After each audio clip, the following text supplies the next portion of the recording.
Welcome to this episode of AMP Podcast. My name is Sky, and I have my co-host Paola. And with us, we have Kacey and Thomas from Hot Cost. Could you guys introduce yourself? Yeah, my name's Casey. I'm a key assistant location manager on the show Mo right now. And my name is Thomas. I'm a assistant location manager on the show Mo as well. Okay. So, as digital design, film slash TV students, we obviously have some interest in what you guys do, like in your line of work. So, we're just wondering, what have you learned from your position? What has made your position help you grow? Like, how have you grown from your position?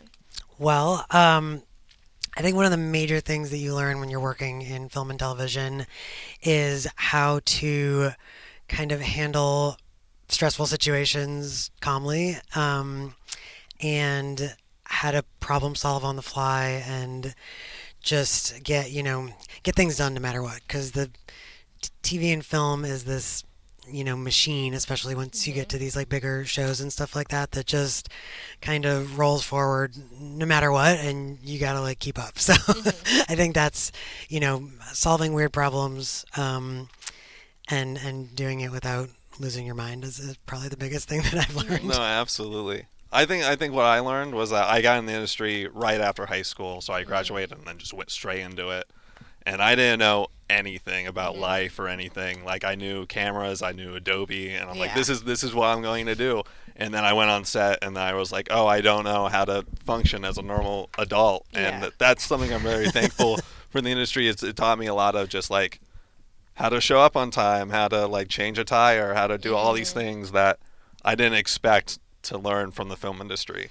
Yeah, because in locations you end up doing a bunch of weird stuff that doesn't fall under any other department. So it is kind of like we get all the strange jobs that no one else really does.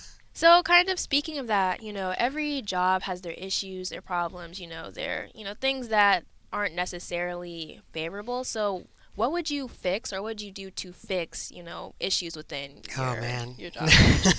Well, I mean, for me, the biggest thing that that's tough for me is the hours that are required. And there's different avenues in production that you can go into. Like this might not be true of news or documentary in some senses, but for like the feature and series world, because of the networks and how everything's about the bottom line and the budget and everything, we're contracted on a 12-hour day, which is pretty bonkers. Like if you think about doing that back to back to back, you really can't. Like you got to take a break in between. And it can be fun when you're like young and single and just getting into it like you guys are, because you're working with all your friends and everything. But as you do start to like kind of advance through life and have kids and everything, it does become like kind of burdensome. So that's probably the biggest thing that I would change. No, absolutely. I think the hours are the big thing with me, because again, when I was first starting off, it was like this is like you said, this was awesome. I get to just be on a film set for 12 hours a day. I get to learn so much. I get to talk to everyone that I want to talk to and learn knowledge from. But then slowly, as I start creating more of a life for myself, it's much harder to fit the film industry in it. It's very much a thing where you gotta, or what the studios would like you to do is like you gotta commit 100% of yourself to it. They want to own you. Yeah, no, exactly. So have you guys tried to do something different within the film industry, had a different job title? I mean, I started out in the production office doing like production coordinating and stuff, but Excel and I don't get along super well, so like I knew I didn't want to like stay doing that really. And I got into locations because I wanted to scout, because I thought scouting locations sounded like super cool and fun, and it is. I think for a long time I was trying to get out of doing locations because there's some things that are not very favorable about this department, and I really wanted to do like art department or something like that. But again, with locations does offer a little bit more flexibility than some of the other departments. So after I had a kid, I ended up staying and doing locations. But if I were starting out again, I mean, I think if I could like pick any department, I think special effects is the coolest. No, absolutely. I feel like I kind of went everywhere. I've done art department stuff. I've done camera stuff. I've done like crafty PA work, AD work, Mm. and Didn't know that about you. I no exactly. I fell into locations because it offered a lot of that flexibility, like Casey was saying, Yeah. where you got to um, you're not tethered to the camera. So a Mhm. lot of these, if you're on camera or off camera, ADing or directing, your life is going to be making sure that camera does like looks good, it runs everything well. Something nice about locations is that you kind of just once everything's set up and you have all your permits and everything, you gotta just fade into the wind and Yeah. be Nobody knows where you are. yeah. Okay, so now I want to ask, like, what is the set process that y'all have to do within, like, doing your job, like, the role? What Hmm. is what set process do y'all do? So, and again, this varies greatly over, different types of production and everything. Mhm. For, you know, my job is doing a lot of the advanced work. Mhm. I find the locations, we contract with them. I work with the cities and the neighborhoods and the police and everything to kind of Mhm. make sure everyone knows what's going on. Um, I find all of the support space that the film's going to need, from like parking to catering spaces and hair and makeup spaces. And so we kind of like build the bubble that, Mhm. you know, that the film then operates in. And then Thomas has more of an on-site role, which I'll let you speak No, to. absolutely. So like again, Casey just goes on all the offset stuff, preps, gets everything ready. So when production comes in, I follow production, and then it kind of transitions into making sure that the location is ready and ready to film, and then Mhm. we like whatever comes our way, we try to solve as fast as possible. Because a Mhm. lot of times it will like a random thing will get thrown in, like a Mhm. random mower about a mile away, and being like, we hear that from sound, Yeah. we need to stop that Yeah. immediately, or something that they didn't realize they wanted. Like they're like, oh, actually, we're in this house and we would love this fireplace to be on. How Mhm. do we turn it on? So I got to figure out how to turn that on, and then I got to also contact the homeowner and be like, hey, is it okay if we do this on your house? And it just all very much of the problem solving, Yeah. random shenanigans that Yeah. production falls on me. They'll come in and Oh. What? be like, "Can this wall actually be pink? Can we just paint that real Yeah. quick?" And Thomas has to be like, Can we tear it sure, let down? me find out." Yeah. So, what restrictions have y'all came across with doing that stuff, or what experience have y'all gotten? Like in terms of like working with the public and stuff like Yeah. that. Um, you know, again, it kind of runs the gamut. Like, there's always one angry neighbor that you have to deal with. Yeah. There's always like, you know, and dealing with homeowners and business owners is as varied as the people Would you say that's themselves, the right? most challenging part of the job?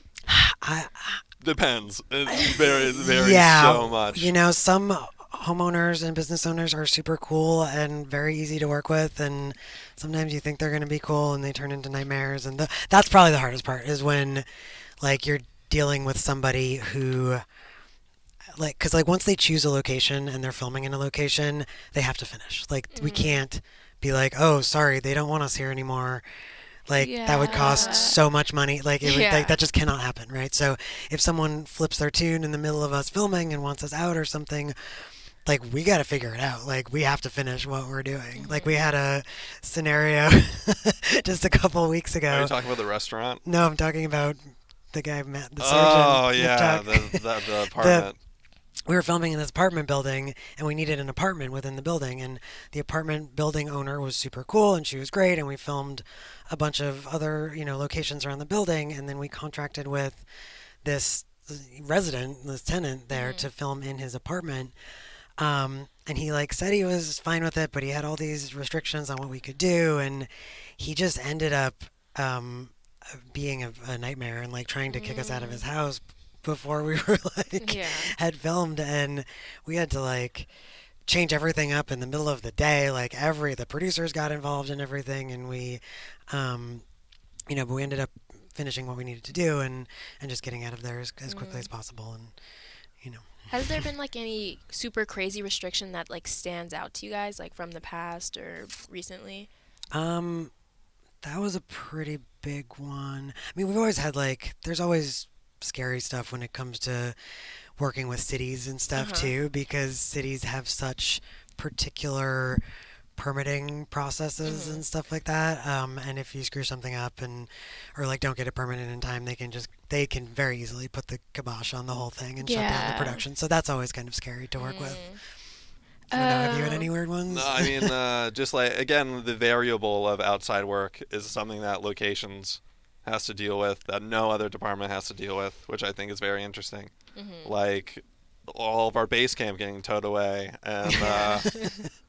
Threatened. threatened to get Not towed actually. away and all that. So it's just that's a variable that no one really has to worry about but us. Yeah.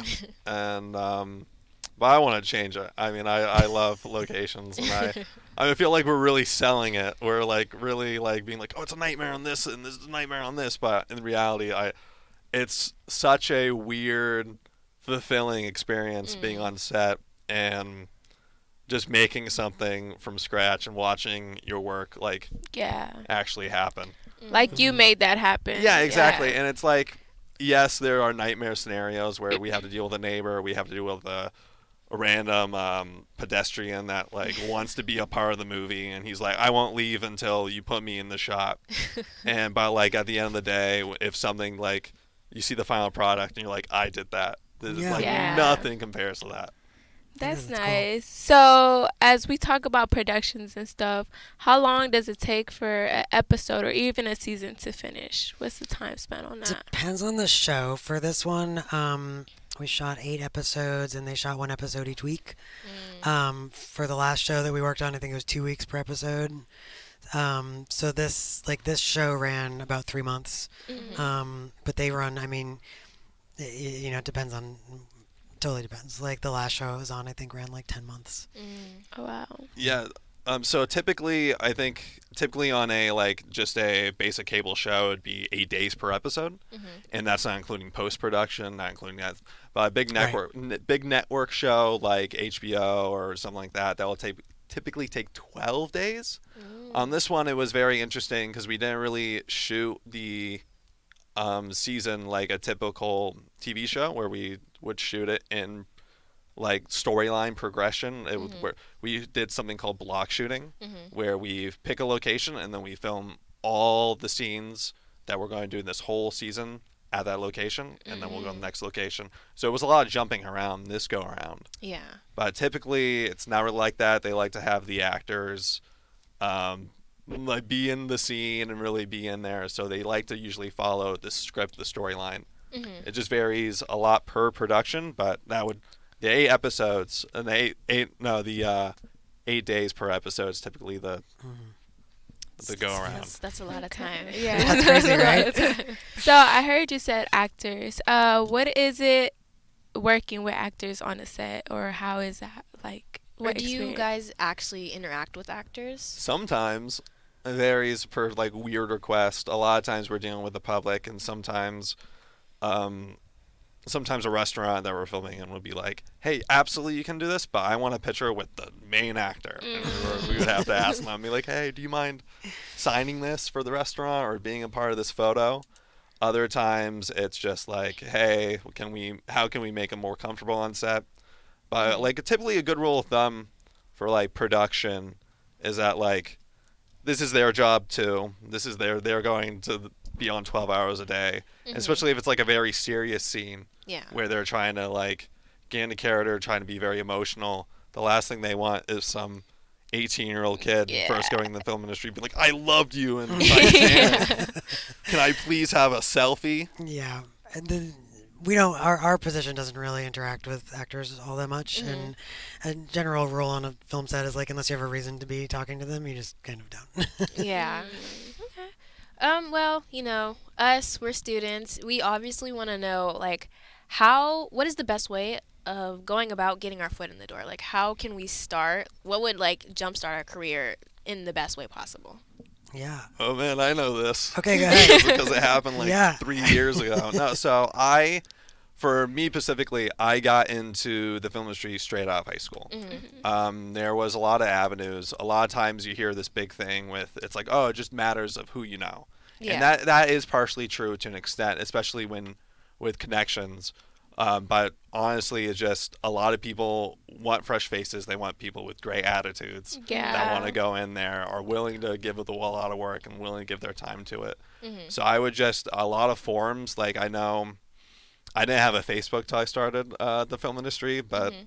like that's a great. There's a lot of forums about people being like, "Hey, I'm looking for just a PA with no experience to try to get in," and then it's a lot of that, Mhm. just because these and like I know a lot of the younger generation doesn't really have Facebook. They're more on like Instagram and X and all that, Yeah. Yeah. but what you got to understand is that the people hiring these positions do have that stuff. So it's a lot Yeah. of them. A lot, unfortunately, you got to cater to like a lot of what they're doing, and so it's that, and then you can also go the other avenue where you can just go to college and then build a lot of connections from there. I know a Mhm. lot of people that got in the industry because their professor was like, "Oh, I know someone. You're a great student. Let's make this happen." And that's also a great avenue because you're working with your peers and you're working with people that are Yeah. also trying to get in. So once one of y'all breaks, it Mhm. could be like, "Oh, hey, Like come an easy on." way in. Yeah, Yeah. exactly. So I think it's just I mean, if you have the passion, it will find. I really think you'll find somehow to get in the industry, whether, yeah. It's definitely, I think it's definitely achievable. I would just add to that that what you really want to do from a practical standpoint is just get some credits on your resume. Mhm. And it can be, you can contact the film commission in your local city Mhm. because a lot of times they'll let you post resumes or they'll put like job posts on the film commission websites. Mhm. Um, and even if it's like an unpaid thing for someone's short film, it's still a credit, right? Mhm. So, and like your film resume is basically just a list of credits, and then that's once you have a few credits, then you have something to show somebody, and you can just like reach out to production houses and Yeah. stuff like that. But you do generally, get in through someone that whether it's like a fellow student who's gotten in Mhm. or whatever. But yeah, just getting those credits on your resume Yeah. is the most important thing. And there's a few cities also, like I don't know if anyone's planning on moving to New York, but they have this program called Made in New York. That's a production assistant training program. That's not like a college level, but it's a very practical thing to get people Mm. on set. It's inexpensive, so like that's an avenue too, because I know people do get hired out of that program. Mhm. So, do they need like a degree or anything, experience like for college or anything, or It Nope. depends, I feel like. Like, obviously, something that I really wish that I did go to college for was that college, it gives you a safe space to make mistakes Mhm. yeah, and to learn. Yeah. And when you're going into the film industry, when it's so high tension and this big machine that you're just kind of a cog and you're going in there, you don't really have a lot of wiggle room to make mistakes. So Mhm. it's so that's one benefit for college, That's a good point. but and also but not really with a career like this. You don't necessarily need a college, but again, the knowledge is key on this. If you Mhm. want to be a good director of photography, you gotta know the techniques. Yeah. And yeah, then if you want to be a good director, you gotta know how to direct. Mhm. And it's not something that, yes, you can watch on set, but it's not really something that will. If you're in locations, they're not going to really give you like a lot of directorial experience and teach you Yeah. how to direct. Right. I have Versus, no idea how a camera works at yeah, all. exactly. So it's very much of what you're wanting to get in the industry for, Mhm. and then trying to learn via that. Mm. okay. I don't know about you guys, but I know I love knowing what I'm about to get into. So like, do you guys have any, funny or just stories that you guys would share, be like, "Oh, hey, I did this, this happened to me, this may happen to you, this was a good experience, it was a bad experience, this was." Hmm. So, like, as if you were training someone, like, what are the pros? Like, what's the funniest thing you'll like tell them about the job? Like, Oh man. That's a good one to get. What you got? I'm thinking. I don't I, I don't know because obviously I have some stuff, but it's like I don't want to say that. Well, I mean, I think some of the um, kind of stories you hear about personalities and personality types do hold true in some circumstances. Like, I worked as a producer's assistant on one of my first jobs and basically ended up taking care of her like tiny poofy dog the whole time. I was like the dog chauffeur.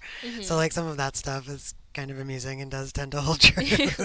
um, but I don't know, like, um, you know, I think like the funniest or the most interesting stories are kind of around the weird types of problems that we end up solving and things like that.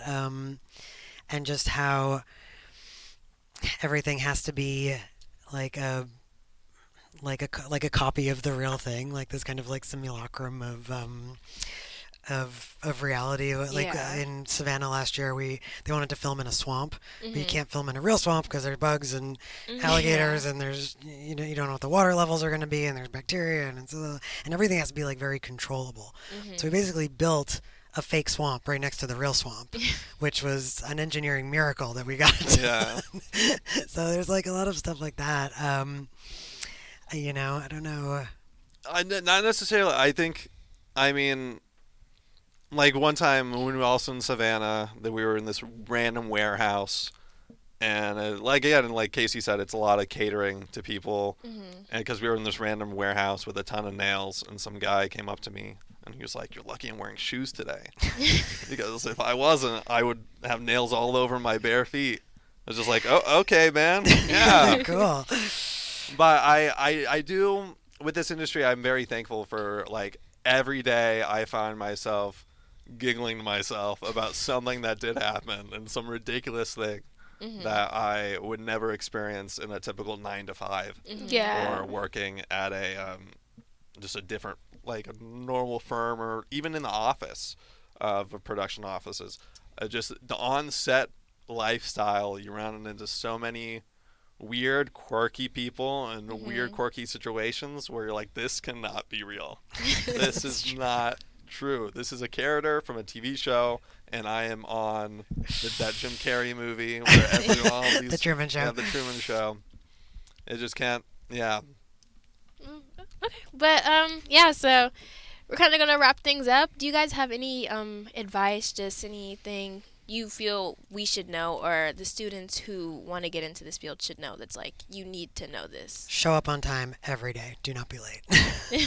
Yeah. Show up on time. The rule of thumb is usually you get one that you're gonna be late. And then Then you're fired. The second one, you're done. So it's very much show up on time. You gotta have to be kind of that like A-type person where it's like, hey, I gotta do this. Another one is like attitude. Yeah, Since this for sure. this industry is a lot of hiring people that you like and hiring people that you know like more than you know, and that no one wants to work with the guy being like, I need this now. Give me this, or no, I refuse Like, to do I that. hate this, yeah. Yeah, or like I hate my job. This Yeah. this Yeah. stinks. A lot of people want to work with the people that are go-getter attitudes, willing to do everything. And I would say be willing to do everything within reason. If it's like a safety thing, absolutely like stand your ground on that.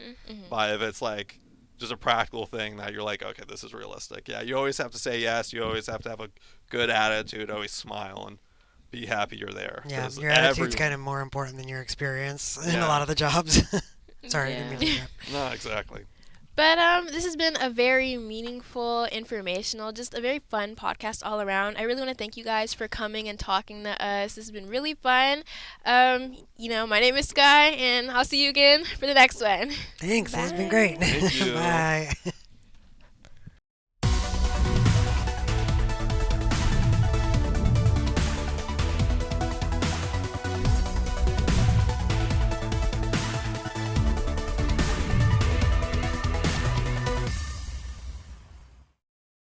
This has been an AMP production.